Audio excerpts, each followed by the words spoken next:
31 अगस्त 2025 की महत्वपूर्ण खबरें। छत्तीसगढ़ में 3 नए केस। पूजा खेड़कर फर्जीवाड़ा कर MBBS में एडमिशन। बीजेपी नेता की भतीजी ने फर्जी EWS सर्टिफिकेट लगाया। 2 और छात्राएं वेरिफिकेशन में पकड़ाई। NHM कर्मचारी संघ के कार्यकारी की हुई गिरफ्तारी। बिलासपुर में कर्मचारियों के विरोध के बाद छोड़ा गया। विधानसभा स्पीकर से मिलने जा रहे श्याम मोहन दुबे। रायपुर नवोदय में मोबाइल चलाने पर 4 छात्रों की पिटाई। स्टूडेंट्स बोले टीचर ने छाती पर लात मारी। प्राइवेट पार्ट्स को टारगेट किया। राड छड़ी से पीटा।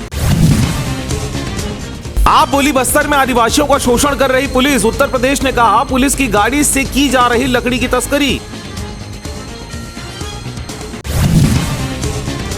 2 देशों की यात्रा और 6 बड़े निवेशकों का प्रस्ताव। जापान 6 लाख करोड़ भारत में करेगा निवेश। इसका बड़ा हिस्सा छत्तीसगढ़ में होगा उपयोग।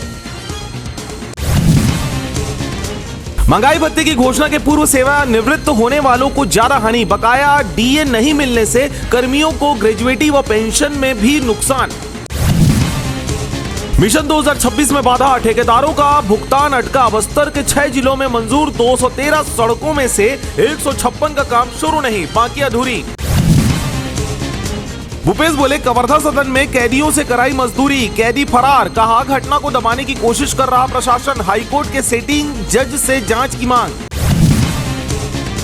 1 सितंबर से भरे जाएंगे मदरसा बोर्ड एनुअल एग्जाम फॉर्म। 1 महीने तक चलेगी प्रक्रिया। 20 सितंबर तक सप्लीमेंट्री एग्जाम के फॉर्म भर सकेंगे।